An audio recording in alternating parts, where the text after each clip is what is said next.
স্বামীর টাকা খরচ করা অতটা সোজা নয়। বারবার ভিক্ষুকের মতো করে টাকা চাইতে হয়। কেন, কিসের জন্য টাকা লাগবে তার কৈফিয়ত দিতে হয়।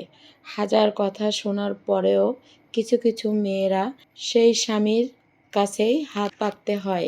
শোনো প্রিয় স্বামী, তোমাকে আমার মূল্য বোঝাতে হলে আমাকে এই দুনিয়া ছেড়ে চলে যেতে হবে।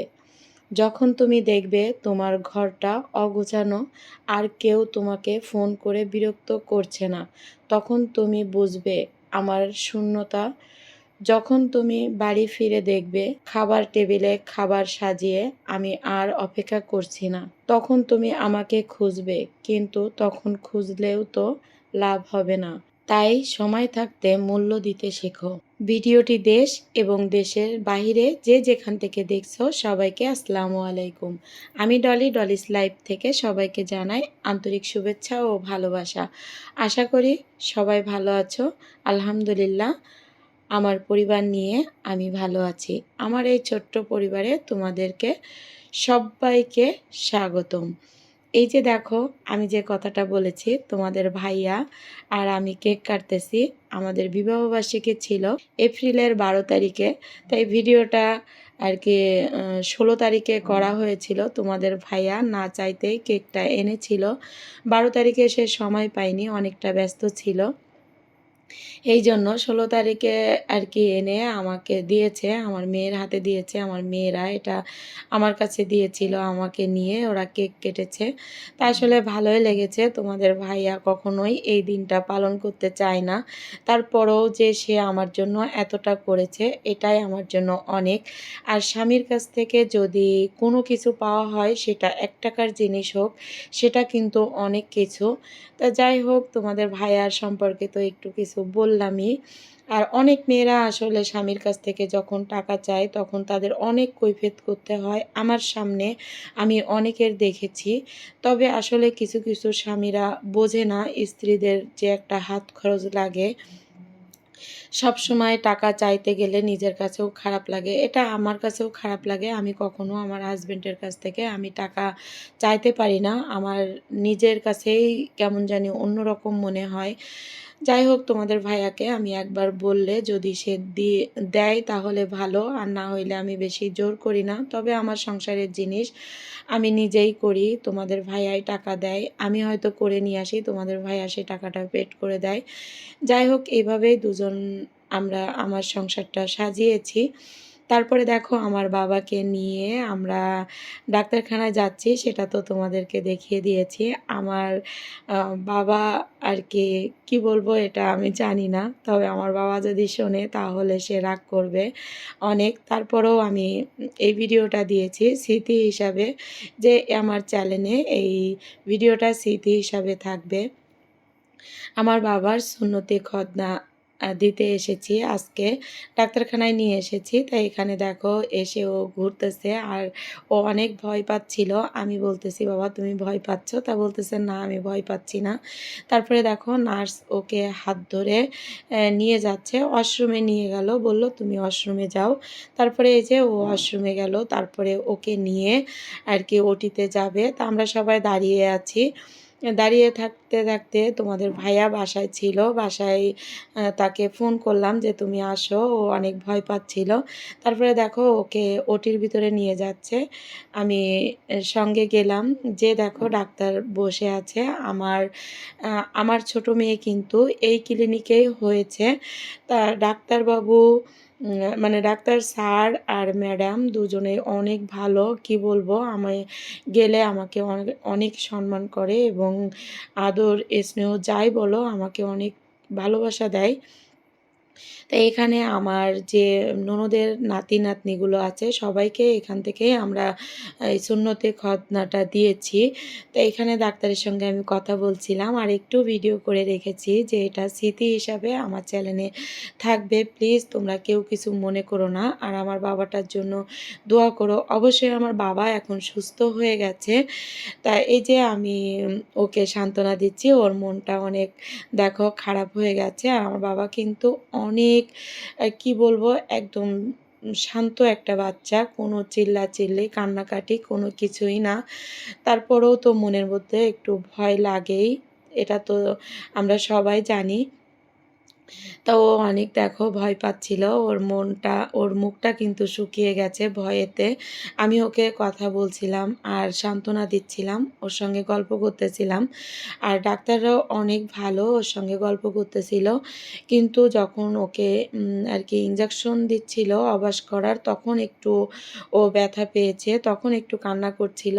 তা সেটাও আমি একটু ভিডিও করেছি। আর এখানে কিন্তু ২-৩ জন ডাক্তার ছিল, নার্স ছিল ২-৩ জন, আয়া ছিল ২ জন। যাই হোক অনেকে ছিল। তারপরে তোমাদের ভাইয়া কিন্তু এসেছিল। তা দেখো ও একটু ব্যথা পাচ্ছে, ও কান্না করতেছিল, সেটা আমার খুব খারাপ লাগতেছিল। আমিও কিন্তু ওর সঙ্গে, সঙ্গে কান্না করে দিয়েছিলাম। তো এইটা ওর আর কি স্মৃতি হিসাবে আমি রেখে দিয়েছি। হয়তো ও সুস্থ হয়ে এটা ও দেখেছে এবং দেখে আমাকে বলতেছে, "মা তুমি ভিডিও করেছো?" ও আমাকে মা বলে। ও কিন্তু আমার ভাইয়ের ছেলে। কিন্তু ছোটোবেলার থেকেই ও আমাকে মা বলেই ডাকে। ওকে আমি সান্ত্বনা দিচ্ছি আর বলতেছি, "বাবা আল্লাহকে ডাকো, আল্লাহকে স্মরণ করো, কলমা পড়ো।" এগুলো আমি ওকে বলতেছিলাম। কিন্তু তবুও তো বাচ্চা মানুষ, তাই না? সবাই একটু দোয়া করো। তাই এই যে দেখো ওকে আমি সান্ত্বনা করে, ওর বাবা এসেছিল তখন, তোমাদের ভাইয়াও আর কি ওটির ভিতরে এসেছে, ওর সঙ্গে কথা বলছিল। তোমাদের ভাইয়াকেও ও কিন্তু বাবা বলে ডাকে ছোটোবেলা থেকেই, আমাকে মা বলে আর তোমার ভাইয়াকে বাবা বলে ডাকে। যেহেতু ও আমার ভাইয়ের ছেলে, আমার সন্তানের মতো, ওকে আমি অনেক ভালোবাসি, অনেক ভালোবাসি। সবাই আমার বাবার জন্য একটু দোয়া করো। তো ও কিন্তু এখন আমি যে ভিডিওটা তোমাদের মাঝে শেয়ার করতেছি, ও কিন্তু আলহামদুলিল্লাহ এখন সুস্থ হয়ে গেছে। এখনও আমার কাছে আছে। ওর পাপা আসছে নিয়ে যাবে। তাই এই যে দেখো আমি এই ভিডিওটা আমি সাজিয়েছি ৩ দিনের ভিডিও নিয়ে, কিন্তু আমি ভিডিওটা সাজিয়েছি। প্রথম তো দেখালাম যে আমার বিবাহবার্ষিকীর কেক কাটলাম। তারপরে আমার বাবাকে সুন্নতে খতনা দিয়েছি, সেটা দেখালাম। তারপরে এটা আমার বাবার সুন্নতে খতনা দেওয়ার ৪ দিনের মাথায় আর কি রান্না করেছিলাম, মেহমান ছিল বাসায়। এটা ইলিশ পোলাও আর কি করেছিলাম, সেটা আর কি তোমাদের মাঝে আমি শেয়ার করলাম। কিন্তু মাছটা ভেঙে গেছে, আমি চুলোর উপরে রেখে আমি বাবার কাছে ছিলাম, এসে দেখি মাছগুলো একদম নরম হয়ে গেছে। তো যাই হোক রান্নাটা কিন্তু মাশাআল্লাহ অনেক সুন্দর হয়েছিল, আমার কাছে অনেক ভালো লেগেছিল। আর মাছটা কিন্তু কেটে দিয়েছে আমার ভাই, আমাকে বলতেছিল, আমি কাটতে বসেছি, আমার ভাই আমাকে বলতেছে যে, "আপা আমার কাছে দেন, আমি কেটে দিচ্ছি।" তা আমার ভাইই কেটে দিয়েছিল। যাই হোক মাশাআল্লাহ আমার ভাই আমার বাসায় আসলে আমার হাতের কাজ টুকটাক করতেই থাকে। তো সবাই আমার ভাই এবং ভাইয়ের পরিবারের জন্য সবাই একটু দোয়া করো। তো এই যে দেখো আমি মাছগুলো তুলে নিয়েছি। তুলে নিয়ে তারপরে কিন্তু আমি চালগুলো দিয়ে দিয়েছি। তো আমি রান্নার রেসিপিটা শেয়ার করে নিই। আমি জানি আমার অনেক আপুরা আমার থেকে অনেক সুন্দর রান্না করে। আমি দেখেছি যারা রান্না করে, যাদের রান্নার চ্যানেল আসলে অনেক সুন্দর, সুন্দর রান্না। আমি মাঝে মধ্যে মনে করি যে ট্রাই করব। কিন্তু ওই যে আমাদের রান্নাগুলো করা অভ্যেস হয়ে গেছে, যেভাবে রান্না করি ওইভাবে রান্না করা হয়ে যায়। তবে এখন মনে করেছি যে মাঝে মধ্যে যে রান্নার চ্যানেলগুলো আছে, যে রান্নাটা আমি আপুদের রান্নাগুলো দেখি, ওই রান্নাগুলো করার চেষ্টা করব। বিশেষ করে আমাদের যে ঠাম্মি আছে, আমি বলি আম্মাজান, আম্মাজানের রান্নাগুলো আসলে মাশাআল্লাহ আমার কাছে অনেক ভালো লাগে। আমি আম্মাজানের রান্না আমি করব এবং আমার ভিডিওতে সেটা শেয়ার করব। যাই হোক এই যে আমি রান্না হয়ে গেছে, আমি বড় কড়াইতে রান্না করেছিলাম। এখানে রান্না করে দেখো আমি মাছগুলো কিন্তু আস্তে, আস্তে তুলে নিচ্ছি। এমনিতেই মাছগুলো ভেঙে গেছে। আর যদি আমি মাছগুলো মানে ভাতটা নাড়া দিই তাহলে মাছগুলো কিন্তু একদম ভেঙে যাবে। তা তোমরা ভিডিওটা দেখতে থাকো। আমি প্রতিদিন তোমাদের কাছ থেকে যেটা চেয়ে নিই সেটা চেয়ে নিচ্ছি।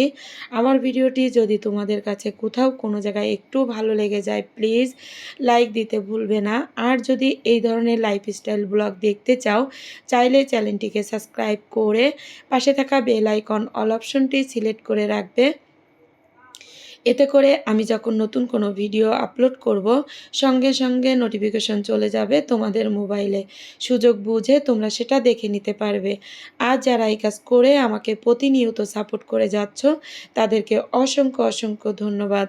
আর যে নতুন বন্ধুরা আসতেছো, প্লিজ তোমরা আমার ভিডিওটা দেখে কমেন্ট রেখে যাবে। আমি কমেন্ট ধরে তোমাদের পরিবারে চলে যাব।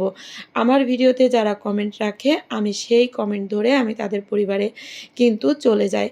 তারপরে দেখো আমি দুপুরের পরে বেলকনিতে কাপড়-চোপড় নাড়তে বেরিয়েছি, তখন দেখলাম একটা কুকুর আমাদের গেটের ভিতরে এসেছে। তার লেজটা কে যেন কেটে দিয়েছে, এখান থেকে মানে লেজের ওখান থেকে কে যেন আর কি আঘাত করেছে। ওখানে এত ক্ষত হয়ে গেছে, কি বলবো তোমাদের, তোমরা দেখতে পাচ্ছ কিনা আমি জানি না। তো একটু ভিডিও করে রেখেছি তোমাদেরকে। আর আমি ওকে ভাত দিয়েছি। আর আমার ঘরে ভায়োডিন ছিল, সেই ভায়োডিনটা ওর ওর ক্ষত জায়গায় আমি দিয়ে দিচ্ছি, কারণ প্রচুর মাছি ছিল। এত পরিমাণে মাছি ওর ওখানে বসেছে যে পোকা হয়ে গেছে। সেটা দেখে আমি ওকে ভায়োডিনটা দিয়ে দিয়েছি, যাতে মাছির যন্ত্রণাটাও ওর একটু কমে, মাছিটা যেন একটু কম ওখানে বসে সেই জন্য। তা দেখো ওর কি অবস্থা, আমি জানি না আমি এই ভিডিওতে দেখানোর পরে আমার ভিডিওটার কোনো সমস্যা হবে কি না। তারপরেও তোমাদেরকে আমি দেখাচ্ছি। তবে আমি বলবো, এই যে অবলা যা মানে জন্তু যেগুলো আছে, অবলা জীব, বিড়াল, কুকুর, পশু পাখি যাই আছে না কেন, আসলে আমরা এদেরকে খেতে না দিতে পারি, তাড়িয়ে দিব, কিন্তু আঘাত করব না। ওরা কিন্তু চেয়ে খেতে পারে না। ওদেরকে যদি আমরা দিই তাহলে খেতে পায়, আর না হলে কিন্তু খেতে পায় না। ওরা একটু খাবারের জন্য কিন্তু আমাদের কাছে আসে। তা আসলে আমরা সবাই কিন্তু দুরছেই করি, আবার মার দিই। আসলে আমরা মারবো না ওদেরকে, কারণ আমাদের গায়ে একটা আঘাত করলে যতটা ব্যথা পাই, ওদের শরীরে আঘাত করলেও কিন্তু ওরা ততটাই আঘাত পায়। তারপরে দেখো রাতের বেলা আমার উম ৩ টা মেয়ে কিভাবে বসে আছে খাটের ৩ জায়গায়, তোমাদের ভাইয়া ঘুমাবে। তা গামছা দিয়ে বলতেছে যে, "এই ওঠ, আমি ঘুমাবো।" তোমাদের ভাইয়াও কিন্তু বিড়াল ধরতে পারে না, সে বিড়াল ভালোবাসে না। তারপরেও কিন্তু বিড়ালের জন্য মাছ কিনে নিয়ে আসে, খাবার-দাবার যা লাগে সেই কিনে নিয়ে আসে। এই যে দেখো আমার আদুরের যে ফ্লু হয়েছিল, তাকে ইনজেকশন দিয়েছিলাম। সেই ইনজেকশনের জন্য আর কি ওর ঘাড়ের যে চামড়া, পিঠের চামড়া উঠে গেছে। ওখানে প্রতিদিন যে ড্রেসিং করেছি। এখন মাশাআল্লাহ আমার আদুরি ভালো আছে, কিন্তু ওর গলায় এই ক্যাপটা পরিয়ে রাখতে হয়, যাতে ও না চাটে, মাছি মশা না পড়ে। ওর ওখানে মাছি মশা পড়লে তো পোকা হবে, এই জন্য। তো দেখো আমার আদুরিও শুয়ে আছে। তা আমি একদম ভিডিওর শেষ পর্যায়ে চলে এসেছি। ফিরে আসবো নতুন কোনো ভিডিও নিয়ে। ততক্ষণ তোমরা ভালো থাকো, সুস্থ থাকো, আমার জন্য দোয়া করবে। আল্লাহ হাফেজ। আসসালামু আলাইকুম।